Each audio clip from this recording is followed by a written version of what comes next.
It means another episode of Unfiltered coming your way right here and now. Good to have you on board. We will be live at noon Eastern time every day throughout the postseason. You can find us right here.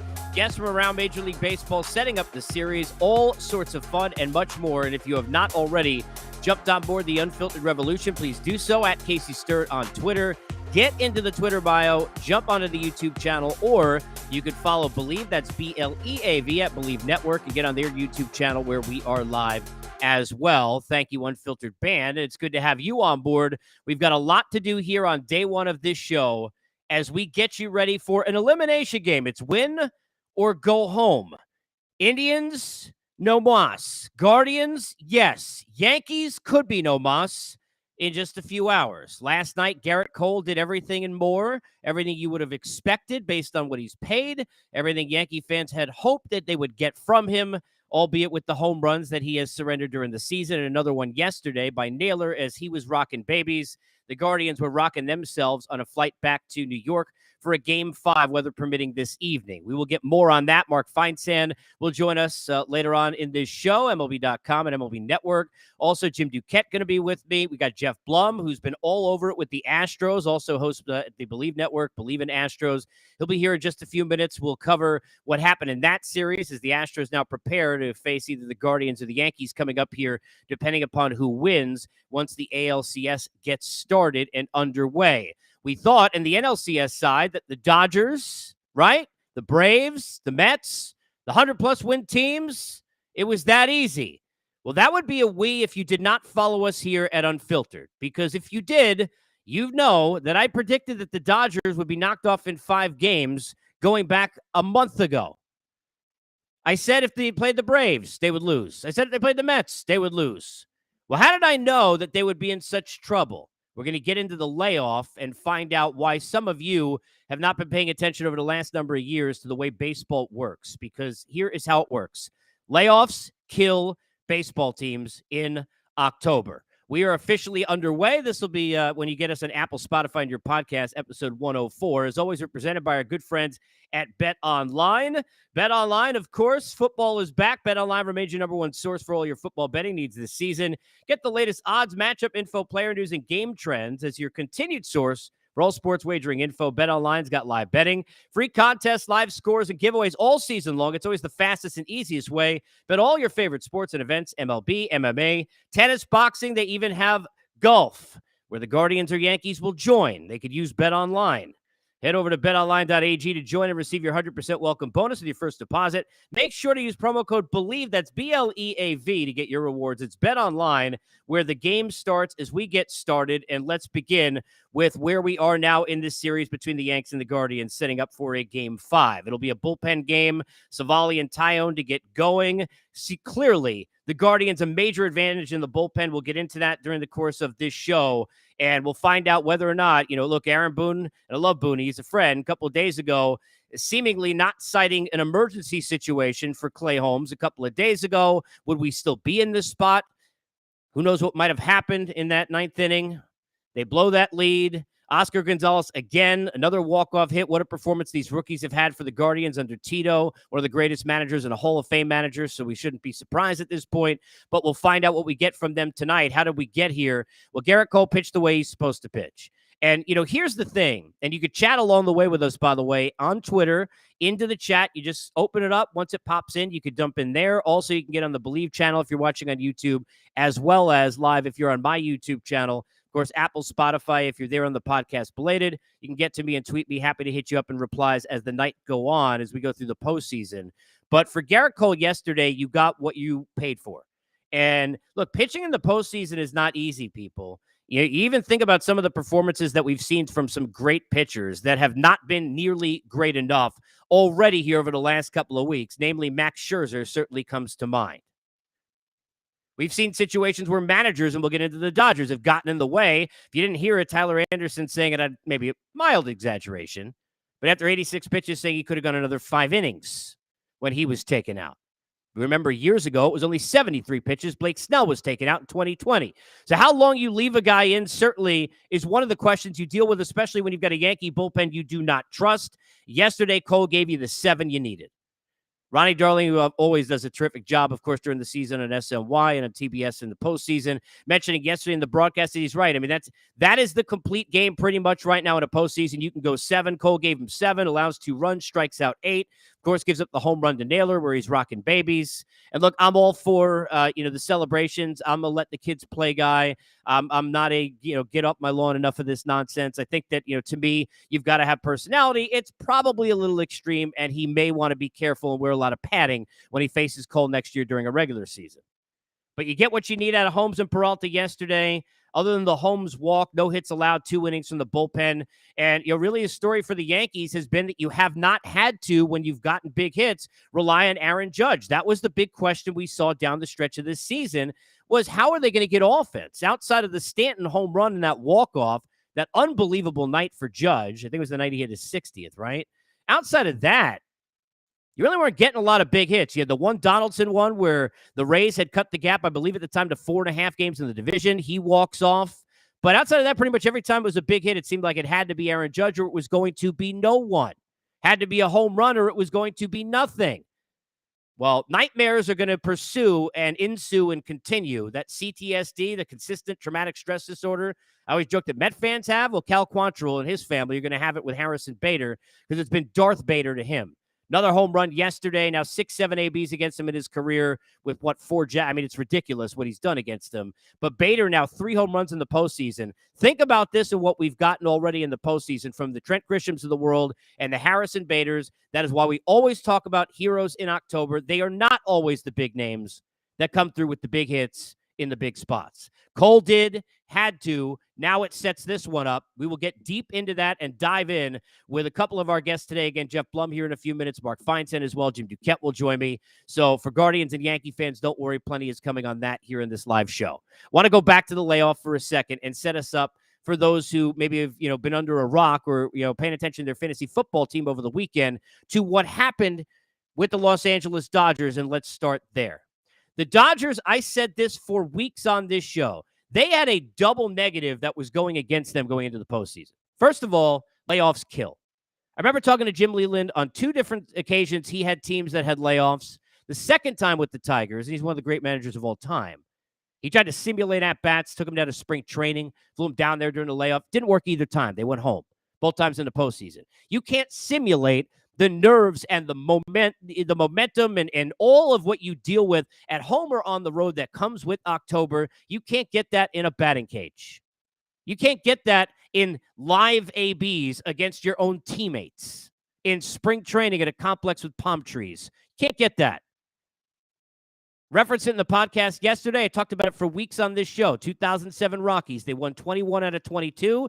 So it was with that team down the stretch. I saw it took place. Nobody was going to beat them. They walked in, beat Philadelphia, weren't supposed to. They walked in, beat Brandon Webb of the Diamondbacks, swept them, weren't even supposed to win. Started the series on the road. And guess what? Then they had a layoff. I think it was 6-7 days, and good night. Lester, which was a great story, of course, battling back from cancer that year. And the Red Sox, outside of my guy, Matt Holliday, nobody does anything offensively. The bats go quiet. They had not seen live pitching in big spots in days, and they went home. Now, do I think that they're definitely going to beat the Red Sox if that doesn't happen? I have no idea. With Pedroia, and speaking of the Yankees, hearing Ellsbury's name probably going to bring CTSD to you. I don't know. But layoffs kill baseball teams in October. When this format came out, I said this on this pod at the beginning of the year. I talked about this over the last few weeks, and I will tell you, including Mark Feinstein, I'm going to talk to every guest I brought up to, he must be over-exaggerating. I think it may be troublesome, but it's not that big a deal. It's a big deal, okay? When you get enough numbers, we are so deep into analytics, and we rock with all of that, right? Yet, are we not paying attention to the numbers? Yeah, I don't even know how many postseasons that I was doing on Turner were throwing up graphics of like teams with 5-6 day layoffs. That's what happened here. Now, I'm not trying to, because I'm sure it will sound this way, take credit away from the Padres or the Phillies. Give them all the credit in the world. First of all, they're getting big hits from their stars. Harper giving it to you. Schwarber had a couple of big hits. Hoskins had that huge home run, needed to step up and has. And they've had the stories like the Stotts of the world, and their bullpen's been brilliant. Their front 2 in the rotation are brilliant. Suarez also pretty good as well, right? The Padres, front end of the rotations, done what they needed to do. Bullpen down the back end been brilliant. They've gotten the hater they needed to get, which, by the way, there was a lot of haterade being thrown at him. It seemed like forever before he finally got his first save in San Diego at home in that park during the regular season. Had an ERA over 10 for the first handful, and then all of a sudden they backed him off. Bo Mel is brilliant, and his staff did a terrific job. They figured it out with Hader, how to work him, and he's been back to being Josh Hader. They're nasty. And in their bats in the middle have done what they need to do, even though they're Harrison Bader or, their Stott or whoever you want to use. They've gotten that out of Trent Grisham, right? They're Oscar Gonzalez. They've gotten that. Back end of the lineup's been good, but they've gotten it in the middle too. Machado's done what he's needed. Soto had a couple of huge hits in the last game in which they just sent the Dodgers home. But the Dodgers hadn't played a big game since when? Tell me, what's the date? I'll wait. I know we're live, but I'll just sit here. You know why? Because you can't. Last big game the Dodgers played was a series against the Mets with the trumpets and all that, right? Where on Sunday Night Baseball, the Mets beat them. They win 2 out of 3. I think that was, what was that, in August, maybe early September? That wasn't a big series for the Dodgers. They were just happy somebody was paying attention. They've been flying on autopilot forever. They were waxing that division. They finished 22 games ahead of the Padres at the end of the year. They didn't have to play any big games. There's no Game 7 mentality for them. Then you combine that with a layoff and not knowing where you're going to go in the bullpen. And again, finally, and this doesn't have to do with a layoff, and I love Dave Roberts. People get on Doc, but people don't understand this, right? You go back a few years ago to the World Series they played against the Houston Astros, all right? I'm sure, and Blummer is going to join us in the future. He remembers it, covering that series. You go back to that series against the Astros, and you had a situation where Kenta Maeda had struck out like 5 dudes in a row in one of the games leading up to Game 7. He was like out, couldn't work, but they wouldn't throw Baez. Buehler wanted to throw. They wouldn't throw him for an inning. They started Kike Hernandez. I love Kike Hernandez, hitting 3rd in the order instead of Bellinger, who didn't play against. Look, this was against the Red Sox, actually. David Price, if you remember, would pitch out of the bullpen 2 days before that in the series.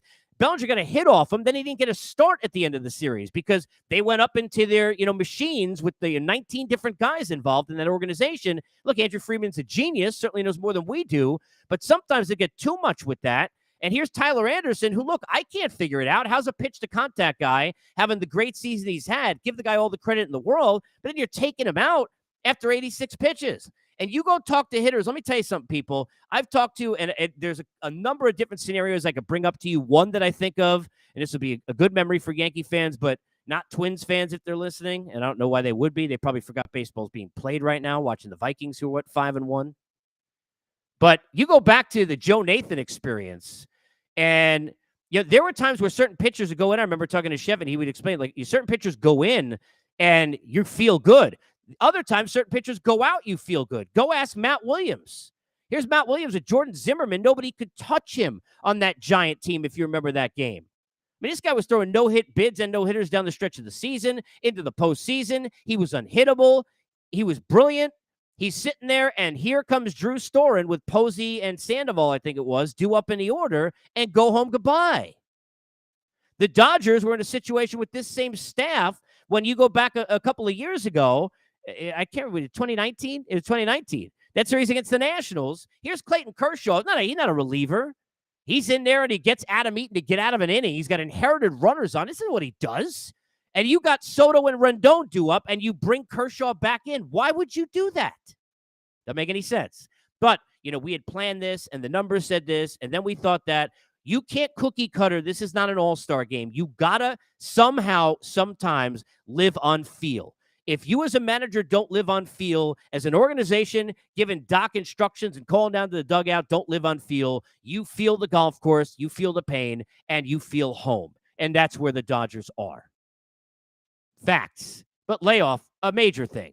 The Braves, nobody could get that lineup out. You watch it down the stretch of the season. I mean, who are we kidding, right? And you go back to, 6 of the last 7 games they played in Atlanta at home at Truist Park against the Mets that they won. You go to the situation that you've got with Jacob deGrom, who they hit and got 3 homers off of, Max Scherzer, who they hit, Bassett, who they blew out of there in 3 innings.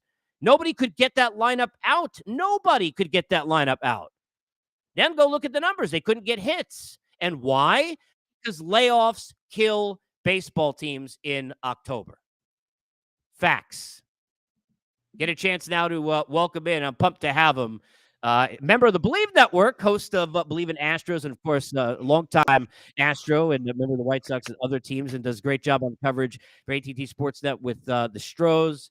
Jeff Blum. Blummer, what's going on, man? How you doing, buddy? Good. I got to start here. Let me ask you about this. I was talking about layoffs, right? I'm not trying to take any credit away from the teams like the Padres and the Phillies. I'm not. But how much changes if Jordan doesn't hit that homer and that momentum continues the way it looked like it did to open that first game? Could we be telling the same story possibly about that layoff with Houston? Having been in that ballpark and understanding, I think there's a little trepidation when you are that team that's had that. Once you start to read some of the stories, you hear guys like us talking, and you start to go, man, I wonder if that layoff really is the Philadelphia Phillies. Teams like that, there's something to be said for that momentality. And you and I both know from watching sports across the spectrum for so long that the scariest guys came out firing, and there were a couple of upsets out there. As a hitter, and take me through this, because I was bringing up, so I was thinking, Blummer, of examples that I covered. I remember Leland twice. Happened to him with the Tigers. The second time, he flew his team down to Lakeland and had them hitting at the spring training complex and facing, live hitting, like against their own. Can you explain to people how difficult it is to try and simulate a postseason at bat during a layoff of any kind, whether it's end of the year or in a postseason?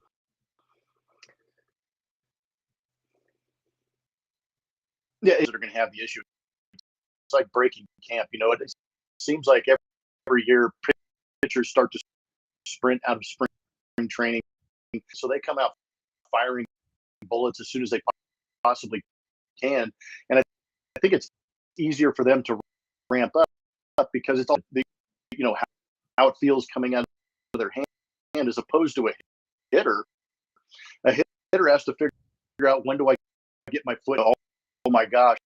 And as soon as the panic sets in, everything speeds up, and then you go out there and face in a similar situation in 2005 with the Chicago White Sox, where we went into our championship, whatever their name, and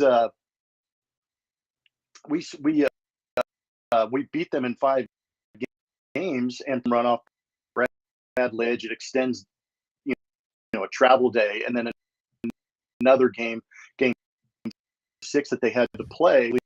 Relievers that did not throw in 4 straight games. We had guys on our bench who hadn't seen a pitch in about 2 weeks. We faced our bullpen regularly every single day until that World Series started. So I think that helped us out a little. It's difficult, and Jeff Blum joining us. We're talking here on October Unfiltered about, at least at the outset here, and I want to get in, obviously, to that Astros series, but just the layoffs, because it is a story to be told, I think, and something to watch. Just one kind of follow-up on that. Moving forward, you can't get crazy about 1 year. People hated the wild card when it first came in, and it changed the sport, right? And then people hated the 1-game playoff, and then we saw the Johnny Cueto thing in Pittsburgh, and everybody was like, oh, holy crap, like, this is awesome for baseball, right? Is this going to be a problem? Is this something moving forward that you think the league needs to look at in terms of, hey, yeah, these teams could set up lumber rotation, but we can't give 5 days off to teams that are supposed to be earning a right for a bye? Is this going to be something you think that's going to need to be discussed? Season we had an opportunity with the Astros clinching that we could have some more interesting conversations about the playoff situation. And the first thought we had was, after that first round of wild cards, there should be a re-seed 4 or 5 seed as opposed to the 6 seed that moves on. So why wouldn't you want to have the best record and play the worst? I know this. they do this in the NHL where they kind of reseed things and give the opportunity to do that. At the same time, we were kind of jokingly saying, if the Astros get beat in the, be happy the Astros disappeared. But if this happens to a Yankees team, if this happens to Major League Baseball as far as who they want to have and what market they want to have in the postseason, people's minds is because a powerhouse team like a 111 team win like the Dodgers are games, but they got knocked off. Look, they're going to be one-offs, right? So we got to see what happens. I think got to play it out a couple of years. But when and the Mets, I put in a different category. Covering this daily and seeing this, they were on their way out the door before the door opened for the postseason. But the Braves, you couldn't get them out, right? And the hitters, the bats seemingly just died. That was the one that stood out to me, right, Blummer? Because here's the thing: the Dodgers, you're going and matching a bullpen, which you can't go into a postseason that way. They hadn't played a big game. True. I said in forever, like literally, like I mean, they would that was the Braves though. They had the Game 7 mentality. They had to win at the end. They know what it takes. They won last year. When their bats were as cold as they were, that was the one that stood out to me. And I'm not taking anything away from Philadelphia, but Ranger Suarez is not Sandy Koufax. Like I just like, to me, that was one that was a little bit alarming. Let me shift it to this series, that 18-inning game. I went back to, in my head, thinking of the Chris Burke game and 18 innings, right? Going back on the Astros side in 05, right, to get there. What is it like watching that game unfold, and how much are the pitchers are doing this or the hitters aren't doing this? Like, as you're watching that take place, where's the Jeff Blum pendulum as that game's going on?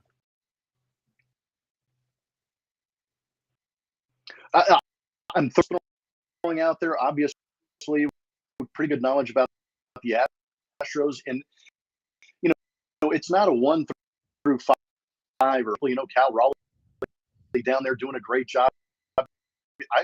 Every time that dude came to the plate, I was like, here we go. This, and in that wild card series, and I said, this is going to be the guy. But then you have Luis Garcia going out there and throwing 29. So the whole thing was miraculous. But I really give a lot of credit to the pitching staffs that into that extra inning situation, and it favored the Astros just because their bullpen was so good.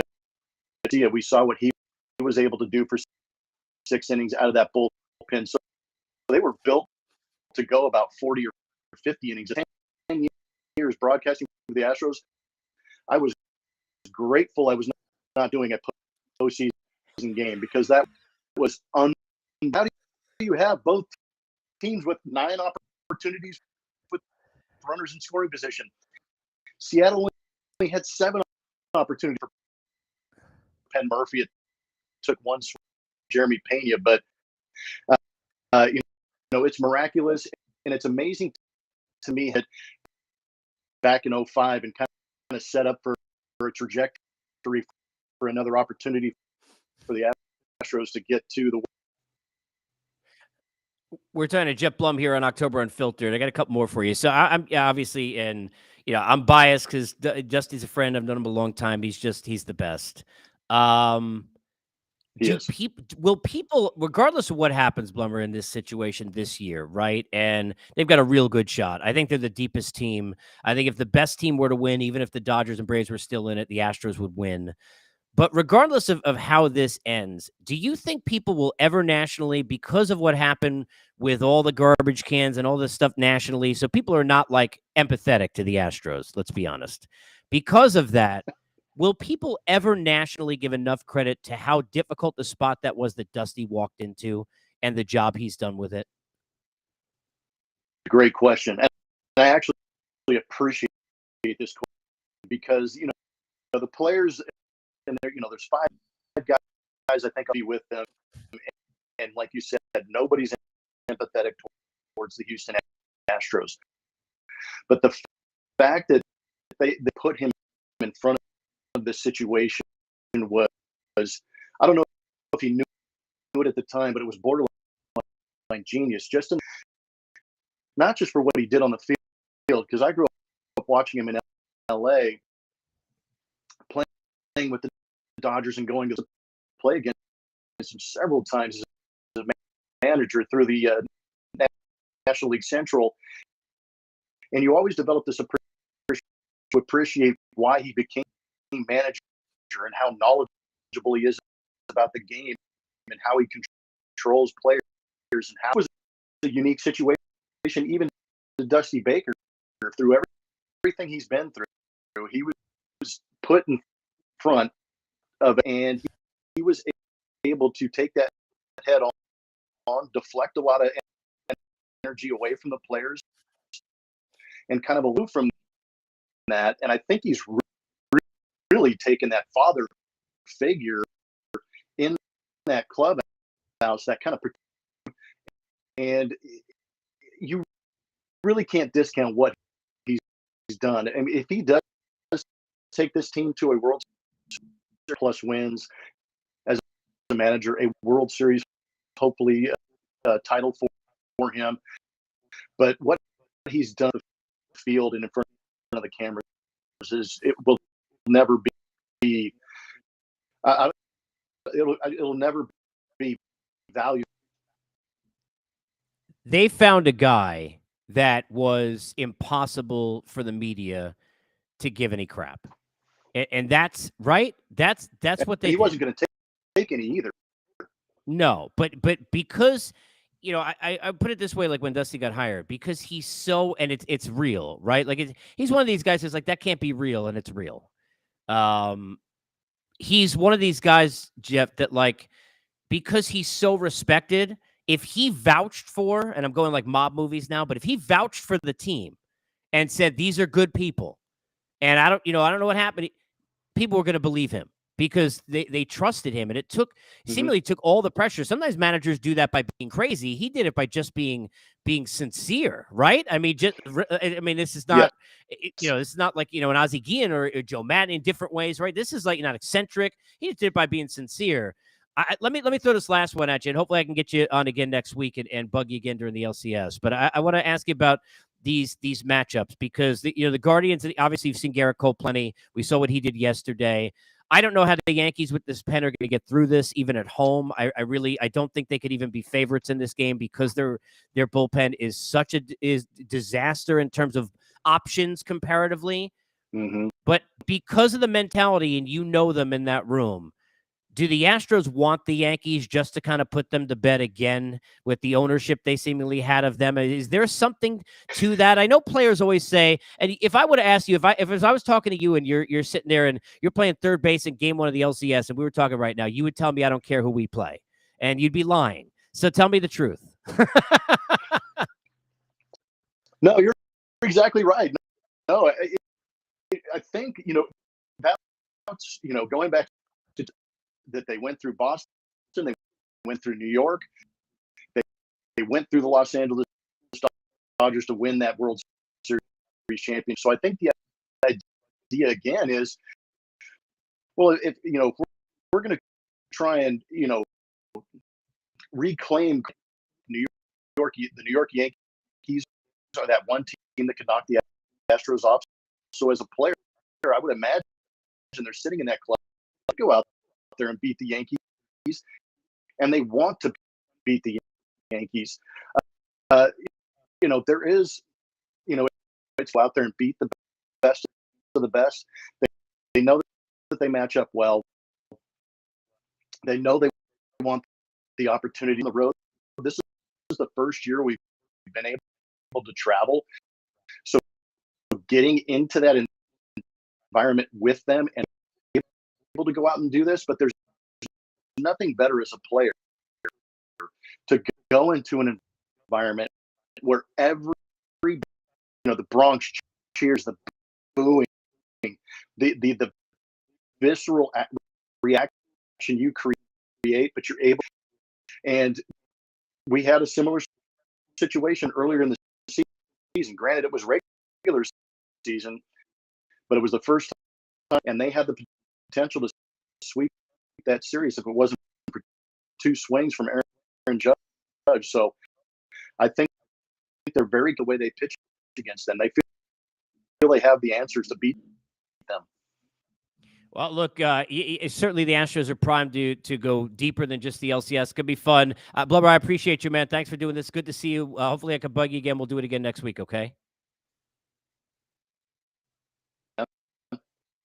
Appreciate you, man. Thank you. There's Jeff Blum joining us. He'll be all over the coverage for the AT&T Sports Snap for the Astros. And, of course, you can catch him on Believe in Astros, where he hosts for us. And I always believe in this next guest because of his high level of belief in his football team, among other things. We're not rocking Commanders colors today, Mark Feinstein, are we not? No, they won this week. I was very disappointed. I appreciate you, and especially because I know you're busy. First of all, give me a local, because you know I'm down here in Atlanta, even though I'm from the area. Is weather an issue today? I thought I saw a tweet come across. Is it? I'm not trying to put you in the dew point and barometric pressure, but where are we on weather for New York? Yeah, the last thing I saw is there's some rain expected throughout the game, but it's in that like 30 to 40% range. So I don't know if it's going to be anything that stops the game or causes a delay, but it is, I guess, potentially an issue tonight. Okay, well, I appreciate you giving us the weather report. I look forward to at least that's on my iPhone. Yeah, see, you had me at hello. You didn't even have to say anything. I just thought you just were, well. This way, if I'm wrong, I can blame Apple and not have people telling me stick to sports. Fine, Sam. You know, fair enough. It's all right. It says here in Atlanta for like a week straight, it says 50% rain, so they're going to flip a coin every morning. Let me start here. Garrett Cole gave up another home run. Everybody gets on the home runs.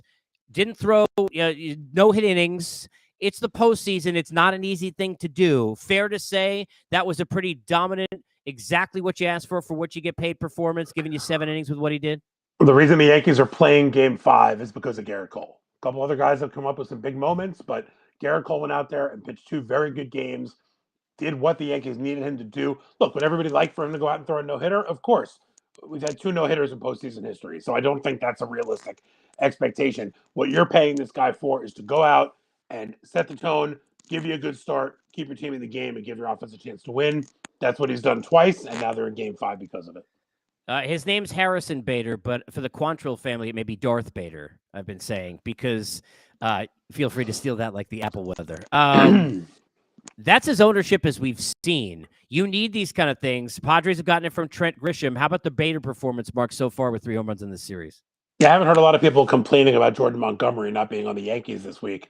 Bader, this was what they were hoping for from him, was a guy who would make some spectacular plays in center field, cover a lot of ground out there, and come up with a big hit from time to time. And that's exactly what he's done. They've got him for another year. I think that trade is gonna work out as being a good-looking one for the Yankees and the Cardinals, because Montgomery was great in St. Louis. But the Yankees have been looking for a guy to sort of just take control of that center field spot. Bader is certainly doing that. A little trippy for me seeing Cal Quantrill pitching in the playoffs, because I covered his father, Paul Quantrill. You're old. And I remember, I'm so old. And I remember, Quantrill having his kids in the clubhouse, and apparently one of them was Cal Quantrill, who's now, pitching for the Guardians in the playoffs. I'm sure whatever advice you gave him when you saw him was exactly what led to Oh, yeah. I worked on his curveball with him. Today, is it fair to say, if you were to handicap it, and we are presented by our friends at BetOnline, so I'm sure they have, the Yankees may be the favorite because they're at home, but with the bullpen situation or the Guardians, now that's into the jar. It's funny because this is good for Cleveland fans. How little do people nationally talk about you? That's how little. Is it fair to say that Tito, because his group is so ready, dominant, and rested, with the really 5-6 innings they could give you with that 3-headed monster, if you will, that the Guardians are the favorites here in Game 5? I don't know if I'd say they're the favorites. I'd say if we get to the 4th or 5th inning and you're looking at a 1-run game or a tie game, then I would certainly install the Guardians as the favorite from that point forward.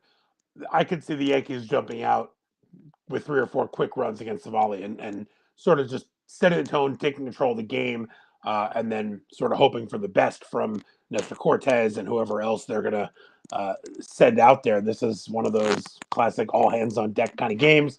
I expect that we will see Cortez for 2, maybe 3 innings. I don't know what they're going to be able to get out of Wandy Peralta. He's pitched 3 days in a row. But I think other than Garrett Cole, I would imagine that everybody else out there, maybe an inning from Severino, obviously they would, in an ideal world, Tyone will have a good start, give them 6 innings, and they won't have to worry about the rest of it. Maybe you go Tyone to Nestor and hope to get through it with that. But I think the most important thing for the Yankees is going to be getting some runs early against Savali and not letting that Cleveland bullpen be the deciding factor. It's our Mark Feinstein here in October Unfiltered. You look, I love Booney, and managing in the postseason, not easy. Managing the Yankees, I don't care if it's May 8th, is not easy, right? But fair, the amount that was made of the, hey, isn't this an emergency? And why does there seem to be a contradiction with the whole thing that happened 2 days ago with Holmes? I mean, now kind of looking back at it, they win game 4 to put them in game 5. If they lose the series, however, still people are, Yankee fans are some of those people, going to look back 48 hours prior. How did you read that whole thing that took place late in the game in game 3? Yeah, I think the fact that Holmes didn't even know that he wasn't available is what made this sort of the big deal that it was. Because after the game, media questioning, well, why wasn't Holmes in there in the 9th? Goes to Holmes, were you available? I was available, but Boone said he wasn't. So I think there was just a miscommunication between Boone and Holmes that led to this sort of firestorm that we saw. I don't know what Clay Holmes' physical condition is right now. We found out that he had a little capsule strain. That our buddy Brian Hoke said that was more information than they had given the media yet to this point. So maybe they didn't want to throw him back to back, and they had a legitimate reason for it. But when those reasons aren't conveyed ahead of time, you're to just the leaving person, yourself- to the person. to the person. Hi. And, I think my guess is, especially knowing extra inning games and how these things get crazy, especially when you're looking at 3 or 4 games in a row without an off day, is I think they wanted him not to be available. But if you got into a Seattle-Houston situation where you're going 18, okay, you're not gonna keep him out of that game. So that was emergency, you think, Mark, for them? I think not that was 9th more inning. emergency. That's what they than saw. Okay. We're trying to lock down this game. My guess when I heard emergency was we're going to pitch him before we pitch Kyle Higashioka. But that's about it. Okay. Fair enough. The Guardians and what they've done this year is amazing, and I'm not trying to backpat them, but they have so many young players. Is it possible even to somehow overstate? I feel like you can't say enough the job Tito's done with this team. And we saw this. Look, I mean, Frankie Lindor at the time was not as big a name. He still was a known name, but not to the level he'd eventually get after. When they were doing this with the 2 runs that they made, including without a rain delay, Rajai Davis, who knows, they had a lot of guys that were coming up that weren't big names yet, right? They had Kluber at the front instead of Bieber, but they had a lot of. How much do you marvel over the years, especially covering closely, as I know you did, all those Yankees, Red Sox, and seeing it across the way, just the job that Terry Francona, Mark's been able to do here with this Guardians franchise? Well, I think it's nice that people are finally realizing that Tito is a good major league manager, because we haven't Hall of known Fame that manager for the past 18 plus years. No, Tito's great. He's great at what he does. And part of what he's great at is he's always had 1 or 2 veterans on his team that he's, even on young teams, that he's relied upon to sort of be the clubhouse police. You guys handle the internal stuff, but I'm here and I can help with that when necessary. But he's not a manager that gets in the guys' faces. He lets them all be who they are. I remember thinking back to like 2013, 2014, he had Nick Swisher and Jason Giambi, 2 of my old favorites from the Yankees, in that Cleveland clubhouse. And he kind of let those 2 guys set the tone in there, police the clubhouse. I'm not going to be in anybody's face. That's your job. The baseball part of it, there's no question that Tito is as wise a baseball guy as we've seen ever. He's certainly seen everything in his career to this point, but he just has a way with players, and especially a young team. They look at a guy like him. There's no wondering, like, does he know what he's doing? Does he know what he's talking about? Like, why this doesn't sound right to me? I'm not sure. No, Tito's won World Series. He's been in a lot of postseasons. He has the utmost confidence in his guys, and they have the utmost confidence in him. Yeah, just to give like a very small example. So, and I love Manny Machado. He's a terrific guy. He's a great third base coach in this league. But he was the manager before Tito went in there. And I remember being in spring training and hearing people talk about the first time that Tito took over there. the one-on-one conversations and his understanding of not delegating certain things you could delegate to coaching staffs, but not delegating to Sandy Alomar Jr. or other guys like seemingly had been done before, and directly opening up the office and saying, hey, here's, even if it was a problem, this is what's going on. It's communication level. It's why he was able to use Cody Allen and Andrew Miller, right? The way before we got into this now high leverage situation everybody understands, he was doing that. Miller came over, never got a save opportunity until the one he got to beat Toronto and put him in the World Series. I want to move on and ask you about the layoff and go overall. I talked to you about this the last time we talked. I asked if you thought this would be a problem with the Dodgers specifically is where I was looking because they hadn't played a big game in forever. I am not trying to take away from the Phillies and the Padres, even though it's going to sound like it. I'm not saying it's all about the layoff. It's not. But I think it's fair to say it's a part. The Braves lineup that, no, look, DeGrom and Scherzer, Mark, couldn't get them out. Those are pretty good pitchers. They looked lifeless a little bit with Ranger Suarez. I know how great the other two guys are. And overall in the series, they didn't hit well. Even the Dansby Swansons, the guys who always seem to come up with that big hit, couldn't. How much are you putting into what has gone on with the layoff, or people like me putting too much into what has gone on with the layoff? I'm going to go with the latter. I think there's not a single team out there that would say, you know what, we'd be better off playing in a wild card series than having. Well, I'm not saying that. I'm just asking, do you think it's had an impact? Look, it's hard to say. When you lose, it had an impact. If you win, it didn't impact the Astros. Isn't it funny how that works out? I mean, the Astros, nobody's saying, oh, Houston, I know they went 17 innings before they scored a run in that last game, but no one was looking at that and saying, Yordan Alvarez's timing just looks a little bit off because of the layoff. I think it's a result-oriented thing.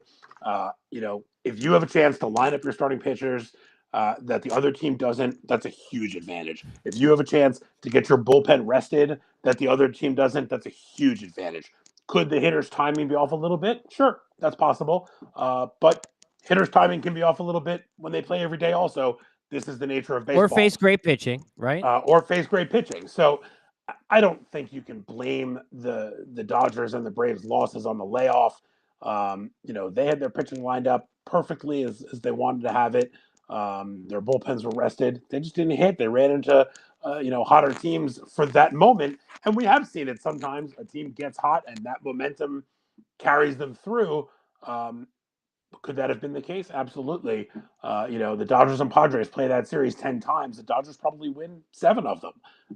But for this 4-game series, they didn't. Make your Hall of Fame hitter just to make Dave Roberts into the next round. I'll say this, 2 points. In game 1 of the Astros and Mariners series, that game looked like it was going to be another story of momentum of Seattle continuing till Yordan Alvarez hit that homer. Now, I'm not planning to play ifs and telling you Mariners win that series, but the momentum seemed to carry into the game 1s was my point, is even in that one, because Houston kind of, look, Alvarez, I'm not saying they don't win the series overall, Mark, and they're the best team in baseball. You and I both think they're going to win the World Series, but I'm just saying that momentum does mean something. Let me just follow with this. I remember, and I can't remember who the second one was against. One was when they beat the Yankees, where the Yankees never had a lead in the series, and A-Rod had that huge scrum. But Jim Leland, remember twice with the Tigers went through this with these layoffs. And the second time, he took them down to Lakeland and had them take ABs in the spring training complex during that time period when they had a sweep in an LCS before a World Series. Do you at least think that maybe teams try and find a way next year to find a way to, I don't want to say get cute, but do as much as they can to more simulate rather than just some kind of a, workout day, which seemed to be the way that teams handled it during this stretch here before they played? I think a lot of that depends on the health of the team. If you've got guys who have been banged up, who need that rest, you're going to rest them. You're going to give them the chance to heal up, get as healthy as they can. No player this time of year is 100%. Joe Torre used to say, after the first week of the season, you can count how many players are at 100% without any fingers. Yeah, right. So, you're going to give those guys a chance to heal up and rest up and get their bodies right. I mean, look, teams are going to approach it differently. Maybe next year, if the Braves are in the same situation or the Dodgers are in the same situation, Dave Roberts, Brian Snitker think to themselves, this didn't work last year. We looked flat. We came out flat. Let's try something different, whether it's an intra-squad game at our ballpark, whatever it may be. Maybe they will. But I think in generally speaking, we've seen the teams that are not in the wild card game, when it was a one-game wild card game, have 3-4 days off between their last game of the season and the beginning of the division series. and it didn't seem to bother them. Those teams played on Wednesday, and they all started on Tuesday. It was 5 days off. Could that have been the huge factor? I guess so. I'm not ready to buy into it off this small of a sample size yet. Okay, I one follow on the Dodgers. Dave Roberts, I go back to this team has had so many. Remember when Alex Anthopoulos was in there? They've had a lot of cooks in that kitchen. Andrew Freeman's a genius, but they've had a lot of voices. Dave Roberts can make a lot of the decisions, but there are times where he, even more so than other organizations, we know this. And I go back to Kike Hernandez hitting third instead of Bellinger a couple of days after he got a hit off David Price in that Red Sox series out of the bullpen, and he's not playing. We've had pitchers get taken out in weird times. We had the odd thing with Rich Hill taken out during a postseason game, and then basically Doc laying him out, which is not his way. But I think protecting himself because he didn't want anybody to think it was his fault that Hill had come out. How do you see Tyler Anderson, 86 pitches, who, by the way, afterwards, if you didn't see, say he could have gone 5 more innings? That may be a little exaggeration. But who's that on? And is that something we should really key in on, that the Dodgers have missed the boat in the postseason at times here, Mark, during this Doc Roberts run, because they've been too cutesy sometimes with that not third time through the order? I can't speak to whose decision it was for these things. I'm sure it is a collaborative decision. I know, obviously, being in New York and being a little closer to the Yankees situation than I am to the Dodgers, like I've talked to Aaron Boone about that, and he said, look, people think that I'm told what to do from upstairs. That's not the case. We collaborate beforehand. We discuss our plan beforehand.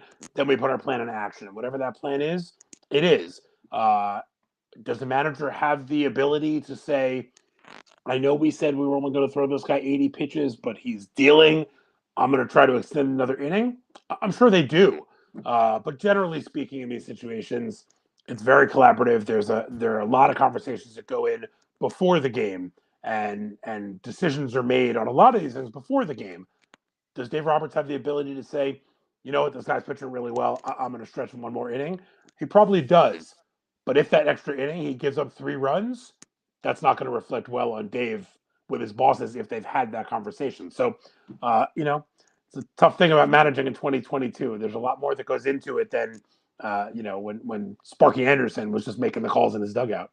We see, and I got 2 more quickies for you, but we see stories, Mark, of guys who, as younger players, even though they've got all the talent, they're immature, things are not handled the right way, and then all of a sudden you watch them grow and mature. And I'm leading to talking about Manny Machado, who you had to see as an Oriole for years, and in those years covering the Yankees. And look, always a lot of talent, right?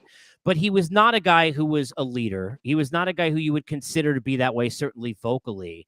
I'm watching the way he's carrying himself, the interviews. Seemingly something happened when the pinworm scenario with Tatis Jr. or whatever that was, obviously in quotes, occurred. Are you seeing that from afar? Like, are you watching this saying, hey, look, this is we might be seeing a story of a World Series team where one of the things we point to is that we watched Manny Machado go from a great talent to a total overall baseball player and talent like he is now? I think so. And I've gotten to know Manny a little bit over the years, speaking to him in spring training or other places. And I've seen that. I think if you think back to that comment he made about, I'm not Johnny Hustle, about running to first base. And, he did a little bit of a mea culpa afterwards. And I did an interview with him afterwards where he tried to explain what he meant. And ever since then, I think you've seen him slowly but surely mature into that leader. He understands his place on the Padres. He understands that they signed him to this $300 million contract, expecting him to be a leader, maybe not the leader, but a leader on that team. And when you have a young guy like Tatis get popped for PEDs, get suspended, Soto shows up, and even though he's been around for a long time, he's still younger. I think Manny understood that it was his place to be that leader on that team. And I think I think you've really seen him do that. Bob Melvin probably had a really good influence on him there as well. A veteran guy who's been around a long time. I think what we've seen from Machado has been really impressive all season, but certainly recently. Last one for me, being around it seemingly, and I don't know him well, I've met him a couple of times, but everybody who even covering it has been around Rob Thompson over the years is so thrilled for him and so happy for him. And I see you smiling already. For those listening on Apple and Spotify, I promise he's smiling. What is it about him? And just, share with me the joy of even just kind of getting to know him over the years, of seeing a guy. He reminds me of Brian Snitker in terms of different a little bit in their personalities, but just such a humble, sincere nature about him, Mark. Completely humble, completely sincere, as nice a guy in baseball as I've met, as hardworking a guy in baseball as I've met. When I first met Tom's back in probably the early to mid 2000s, he was, he'd been in the Yankees organization for a long time, and Joe Torre brought him in to run camp. Basically, he was the guy who made the trains run on time. Set the schedule every day, put him up, was there, and he was the guy who basically made spring training go, made everybody know where they had to be. He was a very meticulous, organized kind of guy. Eventually got moved onto the big league staff and kept that role. Even when he was a big league coach, he still ran spring training. He's a meat and potatoes, bring your lunch pail to work kind of guy. Just there's no BS about him. There's no ego there at all. He'd be the first one in, the last one out when he was, on a coaching staff, and just a really Class A citizen in terms of his personality and his work ethic. And seeing him get this opportunity has been great. I got to see him at Citi Field over the season when the Phillies were in town to play the Mets. And I said, you guys are, they had already been playing really well under him. I said, you guys are playing really well. You're going to get this full-time job. He goes, if they want me to do it, I'd love to do it. If they don't want me to do it, I'll go home and I'll be just as happy. So he wasn't putting the pressure on himself, knowing, well, this is my shot. I got to make this happen. He just went out and did what he does. The team responded to him. They played well. And, I was thrilled to see him get that interim tag removed. You could tell, Mark, the love for him is real from the players. Oh, you could tell. You can 100%. tell how sincere it is. Kind of like you with the Commanders. By the way, Isles are 1-1, so at least we got that. I appreciate 7-1. Big night. Yeah, 5 goals from the defenseman. How about that? We should, the way that every team I root for scores, we should have saved some for another time. I could have used the run for the Mets. Appreciate the Commanders won a game 12-7, so I don't think it was a matter the of Giants are saving 5-1 right now. Brian Daboll is terrible. Okay, they're not. Okay, first of all, really. No, okay, my team's terrible. Go ahead. Your team's average at best. Here's they're the not thing. They're not a 5-1 team. They're average. They may be average at best, but coaching and culture, right? You and I both know this.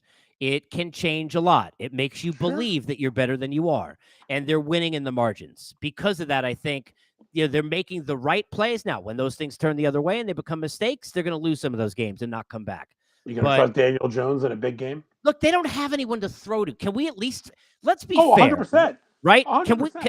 Here's the thing, Mark. To me, here's what he's earned. He's earned an offseason with their GM's done a terrific job. I mean, they've piecemealed, right? Whatever they can. But he deserves go get a couple of wideouts and let's see what happens. A little bit more protection. The guy has to run. Let me give you one word of warning. 1996, the Washington team was named something differently at the time. You're going to tell me about what is No. They were 7-1 through 8 games, and I was like, this is like the first time in 5 years they've been really good and relevant. I was like, this. Oh, guess what? They missed the playoffs. So just. Oh, I'm not saying they're a playoff. Hey, look, they're better than they have a relevant, hardworking bunch that at least you can be proud to watch and not be embarrassed by. I can relate to the latter right now. You and I both know what that's like, right? Right? I have one of those teams I've been watching right now. It starts way up at the top of the food chain in the owner's box. So I get it. Let's be fair. I hope you're right about the weather. If you're wrong, I'm blaming you, not Apple. I appreciate you, buddy. Thank you. Thanks, pal. All right, there he is. Mark Feinstein joining us. You can catch him, of course, all year on MLB.com, as well as the work that he does on MLB Network. As we continue with you right here on October Unfiltered, there is a lot more still to come on this show, so it is good to have you on board with us. Jim Duquette going to join me in just a bit. We'll get a chance to chat with him, my good friend and longtime friend and the former general manager of the New York Mets and the Baltimore Orioles, who were just mentioned, and a guy who knows Manny Machado very well as well. A couple of things, and I want to get into what was just discussed by our two guests so far. First of all, you could jump in on the chat if you'd like to do so. You can get it on YouTube at my channel or at Believe's channel if you're watching that way. If you get it on Twitter, all you got to do is open it, click, jump in on the chat, or you can tweet and reply, and it'll get you along the way. And of course, for those watching on Apple, listening on Apple, Spotify, belated, you could jump in tomorrow when we're live. We'll be here live every day at noon Eastern time. Let me start here with Blummer and the Astros. The Houston Astros are the deepest team in this sport. And when you have that much depth, you can be rewarded in October more than other teams because you have answers for questions you don't even know exist yet. You don't know about an 18-inning game that's going to happen. You don't know what starter you got to go ahead and use. So he's banged for the next day. You don't know where you're going to go, and then you have that extra guy. Answers that the Dodgers didn't have in their bullpen with their depth, clearly, and a lot of it has to do with injuries with LA. Certainly, when you lose the Buehlers and the Dustin Mays and the guys that you're trying is the guys they lost along the line, all of a sudden then you rob Peter to pay Paul. It's a lot harder to do that. But the Astros can answer all those questions with depth. It's what makes them so difficult to beat. It's why. And I deserve no credit because a lot of people had this, but I had them before the season, before the postseason, winning a World Series because of their depth. But they also have a manager in Dusty who, I just want to go back to this for a second. People don't understand how difficult of a situation, and I understand, look, we never have empathy for anybody that does anything that we want to do. We all wish we could play baseball. We all wish we could manage baseball teams.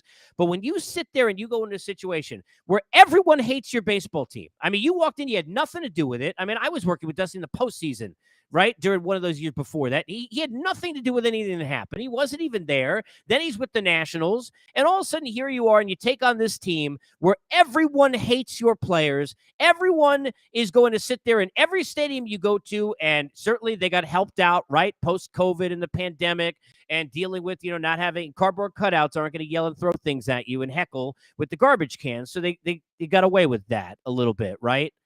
In addition to with the immunity, not getting away with everything. But that is a difficult situation to come into. And for Dusty, he's done such a terrific job of just giving balance. And that's where managers don't get enough credit.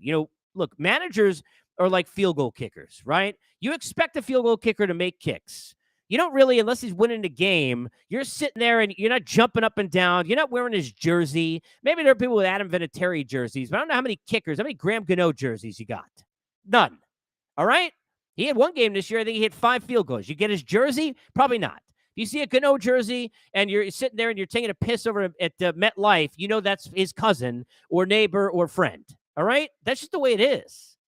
Managers, they're not going to get any credit until they do something wrong, right?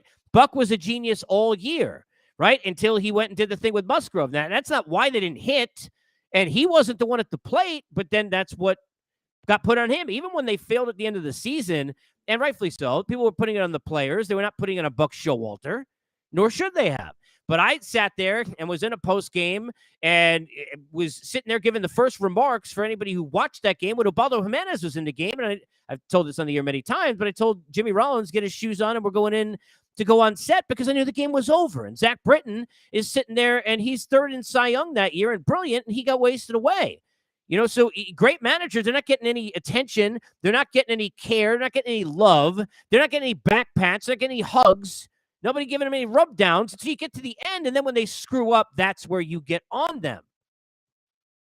But for Dusty Baker and Bob Melvin, think about the Bo Mel situation. Look, this should not be a surprise that Bob Melvin succeeds. Look at all the things I used to say for years, Bo Melling. Bo Melling was basically trying to find a way with what you got, trying to make chicken salad out of the other kind of chicken.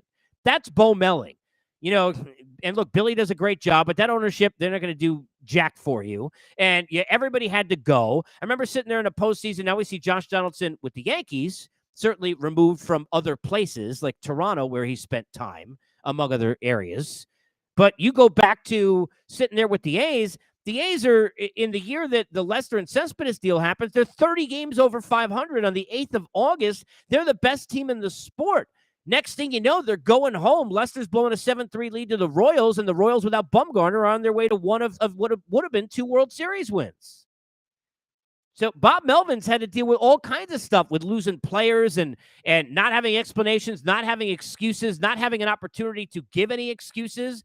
So when they went from Jace Tingler and the, hey, I'm going to get on my own team, and Tatis Jr. for swinging 3-0, the pinworm is one thing, but swinging 3-0 is another. And then all of a sudden you're getting into a situation where you bring a guy, it's like going from chaos to like serenity to going to ultimate peace. You've got a balance. Bob Melvin's not going to look any different if it's 8-1 up or 8-1 down. Dusty Baker, 8-1 up or 8-1 down. These are the managers who succeed in a postseason. Craig Counsell, who I think, look, I understand what happened with the Brewers, and they couldn't hit a lick down the stretch and had issues, and a lot of that's between their margins in terms of dollars and what they can and cannot spend. But anybody who's watching the game worth anything can tell you what I will, that Craig Counsell is one of the best 2 or 3 managers in the sport, whether he wins a World Series or not. And he may not do that because Milwaukee may not be able to put him in a position to do that. But that dude's one of the best couple managers in the game. But again, another guy, I got no idea if they're up 8-1 or down 8-1. These are the guys who succeed. Joe Torre was that way. So when you sit there and you look at these postseasons, you have to think about managing and the importance that it has. I go back to it. Look, I love Aaron Boone, but what Mark finds, and I do, and it's not it's true. It is not easy, right? It's easy from where we sit. Easy for me sitting here, right, in my office, and to tell you, hey, look, I really don't understand whatever the hell it is, move that's going to be made in Game 5 against the Guardians tonight. It's not easy if you're sitting there managing the game. Not easy if you're doing it for the Yankees in that cauldron in New York. But you cannot be in a situation if you're a manager where your pitcher doesn't know he's not available. Because what happens is, even if Clay Holmes is sitting there, because think about it this way, right? It's like, Tyler Anderson is telling you after 86 pitches, I want to go another 5 innings. Why is he saying that? Because he feels cheated. He feels shortchanged. He feels like Blake Snell felt with Kevin Cash. By the way, another example. Don't know 8-1, 1-8, right? Even keel the whole time. Great, a huge reason, manager of the year that they're there in that spot, makes the mistake, and that's all anybody remembers. Back to the field goals and the Gano jerseys and the Blair Walshes of the world. That's where you're at. But if you think about this, logically, you can't come up with a reason that a pitcher in your bullpen you absolutely need to throw, because, look, I get it. It's not an emergency, like nobody's going to die, but there's no bigger baseball emergency than if I get 3 outs, we get a break. We're going to the next round. We get to keep playing. We're not backs against the wall. These are emergencies in baseball. There aren't real emergencies. These are the emergencies you're going to get. That's what an emergency is if you're a manager. I got to know, can I use you? Are you available? When that pitcher in Clay Holmes, who, look, he might be sitting there thinking, hey, look, I wish I was used. And I don't know whether or not, he had been told that he wasn't available, but he disagreed with it. And that's a way that he kind of let it slip out a lot of times with inexperienced players. And he is. Remember, this is supposed to be Chapman's role. He got thrust into it mid-year, dealt with the injury, came back. He's done the best he can. It all-star, give the guy a hell of a lot of credit. But he never been through this before as a closer in the postseason. He might have well slipped out and said, I'm available, because maybe in his own mind, he's thinking, hey, I'm available. What the hell aren't you freaking throwing me for? But it makes it look like he wasn't told. You can't have the pitcher not know if he's available, because it makes the communication look atrocious, and that can't happen in a situation where you could go home in a postseason. It makes you look bad. The Yankees used this game in Game 5 to the Guardians. Nobody going to get on Garrett Cole anymore. If they do, they're idiots. I'm sorry. Nobody get on Garrett Cole anymore. People are going to find a way to get what? They're going to get on Stanton didn't hit enough, and why did we get Donaldson, and Brian Cashman didn't get enough guys, and we didn't have enough this, and Chapman, wasn't prepared. Whatever it is. But in that mix, Aaron Boone going to be near the front end, and one of the reasons is people are going to be getting on him saying, hey, look, that was a game we should have had. Now, you don't know if Holmes gets those outs, but I can't hear that, afterwards. That's something that happens with the one that reminded me of is covering. If you go back a couple of years ago, when Yoenis Cespedes came back for the Mets, when he was on that team, and he had that huge injury, he came back in a series, I think it was against the Yankees, actually, right? There was on national TV, and hit a big home run, and he had a heel injury the Mets apparently didn't know about.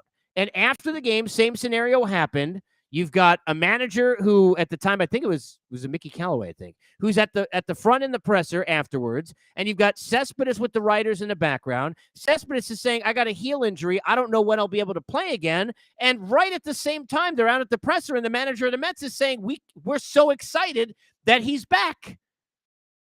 That can happen with, the crap that you deal with the Mets disaster of that franchise, pre-Steve Cohen, and who knows, maybe still some. But that can't happen in a postseason with the Yankees. That's a bad spot. Can't happen for Aaron Boone. Can't happen for Holmes. Doesn't look good. We'll see what happens in Game 5. And again, one of the things you got to look towards in this game is, even though they're in Yankee Stadium, home and road and those kind of things, they just don't matter as much in the postseason in baseball and big games as you think. Best pitching performance I ever saw in person that I was able to have, the pleasure of covering was, Madison Bumgarner coming out of the bullpen when, I remember Bruce Bochy telling me in an interview down on the field before that game, we're hoping he can give us 2, somehow 3. He went, 4 2/3 or 5 1/3, whatever the hell it was, and, took Ned and the Royals out. That was in Kansas City. Now, I'm not trying to compare playing at at Kauffman at the K, no offense, to playing in New York, but this isn't the old Yankee Stadium either, and Tito's teams aren't scared, and they don't care. They're rocking babies around. I mean, now look, sometimes you need to play with that house money. Sometimes you got to have that unabashed, overly, size, cajones with the confidence, and they got all of that going into Yankee Stadium. This is going to come down to 2 things. Number one, the mistakes. Again, I always talk about in the postseason between the margins. You went in a situation yesterday where Jose Ramirez hits a pop fly, which ends in the Bermuda Triangle / I don't know about Aaron Hicks being in the game at all the way he's played. Don't know how many outs there were. I mean, how many things have we seen this season? I like Aaron Hicks. It's just it not working. Time to see him in another uniform, another city next season, right? And I'm not a Yankee fan, and I'm saying that. But he out there in left field, you get that ball that drops on that blooper, a run scores, and you should have first and third. And an opportunity now, after cutting the lead, I think that was when they made it 3-1, before the Naylor homer, to then cut the lead even closer. And try and put Cole on the ropes, try and, run up the pitch count. Jose's one of the best players in the game. But he made a terrible decision. It was bad base running, and he's a really good player. And, terrific player and a good base runner. He does everything well. But it was a terrible spot to have that happen to you. That can't happen to you then. And those are the margins where tonight, when you're in a game 5 and everything's on the line, people, that stuff cannot happen to you. So we're going to watch here closely to see how the Yankees and the Guardians play in terms of the fundamental side of the game. Errors, defense. I mean, we saw a situation in game 3 of the series where the Yankees throwing the ball all over the field. That's going to be a huge thing, the defense and how it's played. The other part is going to be, can the Yankees, to Mark Feinstein's point, and it was a great one, it is the point today, right? Normally you're trying to avoid, Class A in the back end, and he could probably go 6 outs. So he's saying, we got to avoid 8 and 9. And by the way, keep in mind, for anybody who doesn't know the stats, it's easy to say, more than 4 outs in a postseason. But go look at the numbers. The last I checked, it was a couple of years ago. I think Mariano had done it for a 4-out plus save in the postseason like 31 times, and Goose Gossage 7, and nobody else had more than 5. It's not easy to do. So the whole, he's got 6 outs, and we know how great he is, that it's going to be that easy. Even when Kenley Jansen, forget the Braves version, was the highest end of the Dodger version, there were how many times where you had both Don Mattingly and Doc going to him when they couldn't bridge from Kershaw. He's in the 8th. Then he pitches a good 8th, but now he's in the 9th and he's tired. Or he's in the 8th when he's not used to being in it. He gives up a run. Then the 9th is good. Not that easy to do. Easy to say. But now you got 3 pitchers that can give you pretty much, you figure, at least 4 innings. Probably 5. Can you get to that? And it was brilliantly said by Mark because he's right. Can you get to that 5th inning? Can you get to the middle of this game without having to run into that gauntlet? Now, it still doesn't mean that they're unbeatable. You may be down only a run. Certainly you're down 4 or 5, you're going to have a problem. But you may only be down a run. But can you sit there and make your plan, whatever it is, work on paper? It's still got to work, by the way, because the plan that starts with Jamison Tyone, and I love Nestor Cortez, is a young kid trying to ask for, hey, give me 2, give me 3. Spot he's not used to, but we know he'd probably succeed, but that's not easy either, by the way, people. But to go ahead and say, okay, we got to go our plan, you got to avoid Tito throwing that gauntlet at you. So you got to be sitting there and at least put yourself in a spot where you're tied, and you could try and make it advantageous to you because you're still, it's a lot of prayer. If you're a Yankee fan, if you're Aaron Boone, you're Trevino behind him, there's a lot of prayer right now for that bullpen to try and figure out a way, mix and match to get through the Guardians in a game 5. Going to be hard. Not going to be easy. The second thing is they have to make Judge's at-bats count, and he has to, and that's combined with he then has to make them count as well. You're moving him around in the order. I hated him in the leadoff spot. I'm with the people who didn't like that either in a postseason. I don't need 8-9 behind him, in front of him. Torres got you off to a good start in game 4. So you kind of roll with the same thing now. We'll see how that all works out. But Judge got to be there in spots that you can maximize, and he got to come through. Otherwise, you are going to be in some trouble. We continue here on Unfiltered, and my buddy Jim Duquette is joining me here along the way for a few on a Monday. Duke, how are you, sir? Can you hear me okay? Okay. Go ahead and let me see if I can jump in whenever. I can't hear you for some reason. You may have to work on, by the way, this is Emmy Award-winning Unfiltered commentary. Work on the settings to make sure that it's coming out of wherever you're talking into. It should be on your end, and play with that. In the meantime, I'll let you folks know that, as always, we are presented by our good friends at Bet Online. So jump in, betonline.ag. Remember your 100% rewards for joining. You just got to use the promo code BELIEVE. That's BLEAV to get to us here along the way, as we get a chance to talk about a lot of the things going on here in the postseason. One of the things that I've been talking about with this layoff is, the importance of momentum. The irony is, as much as the Astros were able to sneak out and not have that affect them, game 1 certainly looked like it did until Yordan Alvarez hit the homer. Ironically, now they're sitting around and waiting as the Guardians and the Yankees get together for game 5. So could we be in a situation, weather permitting, where they play tonight, the Astros get into a situation where the layoff maybe affects them early in that series, regardless of the fact that the Yankees will have worn out. Certainly, the Yankees have any chance to win tonight. They're going to be wearing out that bullpen. I don't want to hear about emergencies. Everybody better be available if you're going to have any opportunity to win this game tonight in game 5. Again, Savali will be the starter to get to us on the side of the Guardians.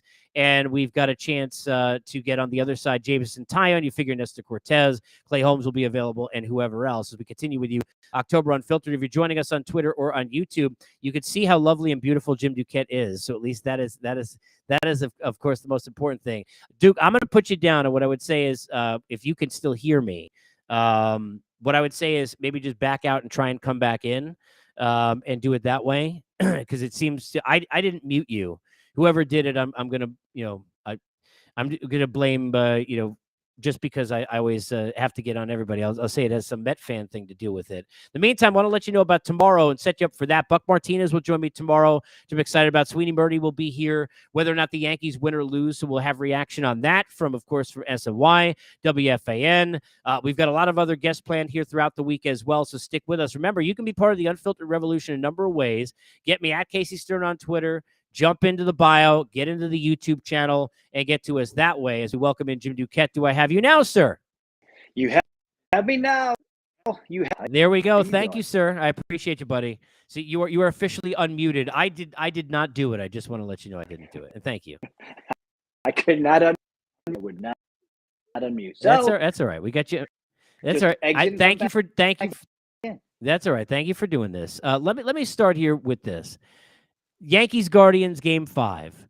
Even though it's in New York, considering how easily Tito can set this up comparatively to Booney, who is deep in prayer, are the Guardians the favorites actually in this game to you here in game 5? I think that being and I really feel like our better team, but the way their bullpen is lined up will not go away. Give the Guardian team, and they've already they won. They already stole a game. They are trending more for the Guardian. I always also this series with the rain out 4 straight. I think the advantage was going to go. I think there's a lot of things that are pointing to it. One kind of caveat. Probably he has not pitched well. This is his first postseason since the end of the season. If the Yankees in the first inning has not been good to survive, and then the 4th inning for Savali off the board early on, than. But I would say to your point, the Guardians are rarely, but I think they're a slight favorite today. When you look at the situation a couple of nights ago with Holmes, and we love Booney, right? And know him well. He waxed us in a fantasy league like 4 times. So, we know the success he has running a team. But I gotta ask you about this. There are certain optics are more important now in social media than they were, right? Even go back years ago with many questionable decisions. You had to ask managers what the heck they were doing while you were pulling all the hair you had at the time and no longer do up in the front office, right? How do you explain or try to Booney's defense a pitcher saying he's available and the manager saying he's not available? And how much if they lose tonight, Duke, just to follow, how much if they lose tonight, do you think that will still be looked back to because they had the Guardians right in the crosshairs there in the 9th inning in Game 3? First, you're right. They opportunity in Game 3. I will say the opportunity in Game 2 also because they had 3 or 4 lead in Game 2 at Yankee Stadium, and Stanton Carlson couldn't produce opportunities to score in that, and then who struck out those first 2 games. But point, it was a perfect opportunity. The days he didn't do it. Now, problem, shoulder issue, a capsule, and from what the day and was sore on Saturday. And so if you didn't tell him, and the lack of communication, you didn't tell way. And I think the organization's mind are these days. Manager, sometimes even the front office, shouldn't go more than why. But it wasn't communicated. If I could sit there and look at it from that perspective. You're trying to protect Holmes, but yet season series too.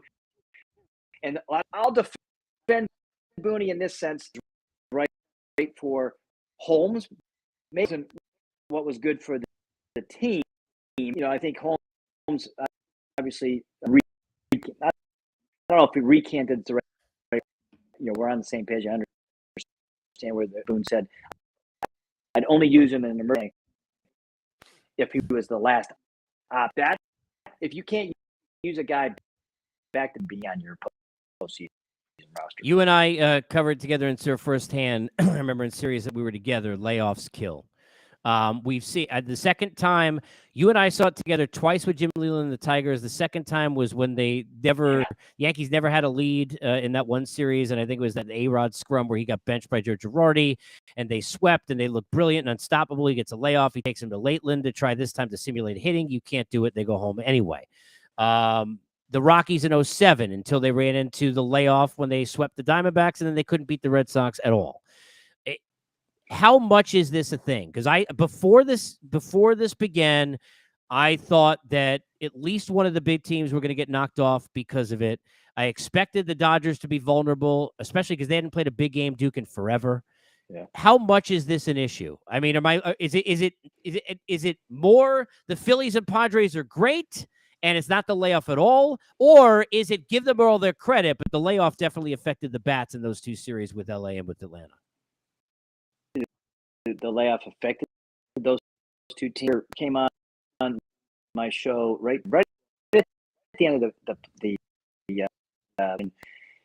and he said he went out, but now after he had gone through that tough that he embraced to look at it now and listen. If the Yankees lose tonight, teams that had buys, right? So it kind of, we've seen it. It kind of speaks to the fact that maybe the layoff isn't the best. I would say you got to play even if the percentages tell you the other way. So point on those teams that we saw in the postseason in baseball are off. So I do want to give credit to the Padres. No, Slade 2 or better along the way. But I do think that the layoff certainly, and I would say the same thing. The way Philly was playing, it wasn't by no means running on all cylinders. They're late. First two games, gave them that they could that they were extra. I'm with you. I think that on this, and we're first. You and I have hurt those teams. Yeah, and look, I'd say this, and I added this, and I was talking to Jeff Blum about this, who drove me earlier, who's been with the Astros, that you go back to game one of that series, and until Yordan Alvarez hits that home run, it looked like another series like this. Mariners came in with all the momentum. Bats were dead early for Houston. Mariners have a lead. Doesn't hit that homer. Who knows? It could be all four that could have been in trouble. I want to ask you one more before I let you run. The Dodgers. We love Dave Roberts. I love Doc. It's not just him. The organization gives him all these different, calls and things before the game. You and I were there on the field asking Dave Roberts. I remember you were standing right next to me. Why Kike Hernandez is hitting third instead of Clay Bellinger. I'm sure you were already just thinking that, right? But Cody Bellinger. There's a lot of them where he is not alone in this. At the same time, Tyler Anderson's a pitch-to-contact guy who you and I have no idea how this is. God bless him. He's a terrific guy, too. But I have no idea how it's happened. But he's brilliant. In 86 pitches, he looked brilliant, too. Was there a mistake made there, or was that the right move? I mean, is too much being made that, hey, look, the Dodgers and Dave Roberts, who they're putting it on once again, ...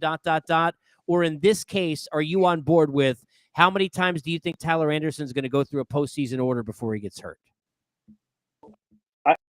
I think there's a couple of things. This and as good as they were, like their bullpen was a big, no greater fact. It wasn't on their postseason roster.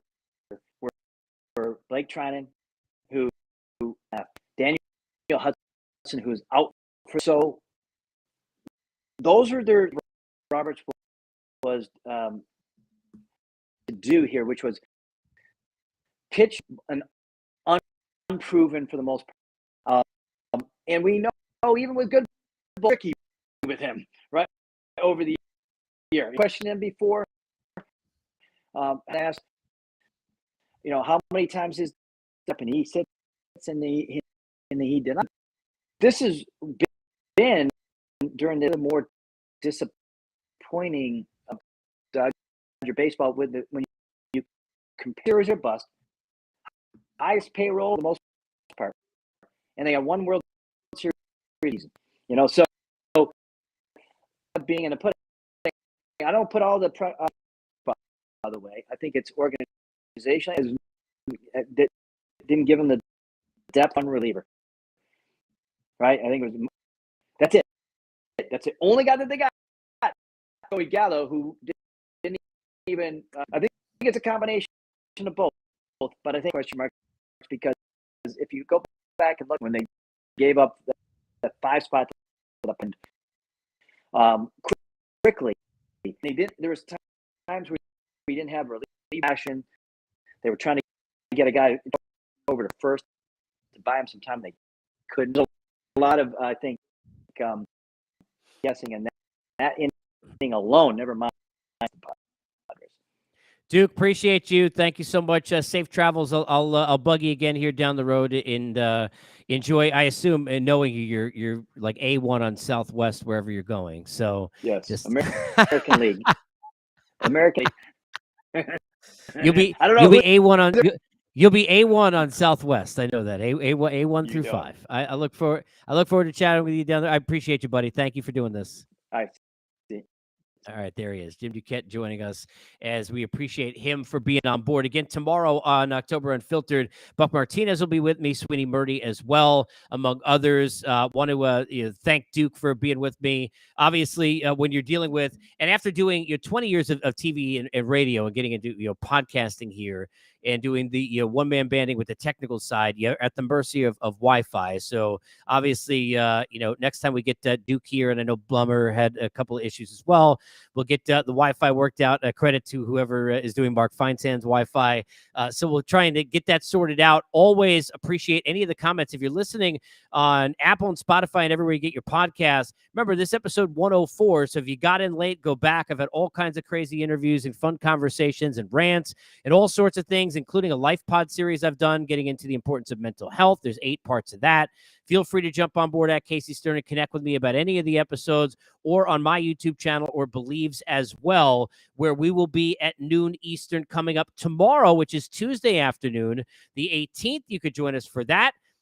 If weather permitting, they get through Game 5, we will then know the ALCS and the NLCS. It'll be set at that point. Of course, NLCS is to open tomorrow night on FS1 on Tuesday evening. The Phillies will visit San Diego and the Padres, so we'll get a chance to chat about that. And on the AL side, if rain gets in the way, we'll have more of an in-depth preview for what Game 5 would be tomorrow. If not, we'll set you up for what Game 1 would be coming up on Wednesday as the Astros await either the Yankees or the Guardians to come to town in Houston. You be a part of this. Stay with us. Remember, as always, here at Unfiltered or October Unfiltered, we're presented by our good friends at BetOnline. Get over to betonline.ag. Promo code is BELIEVE.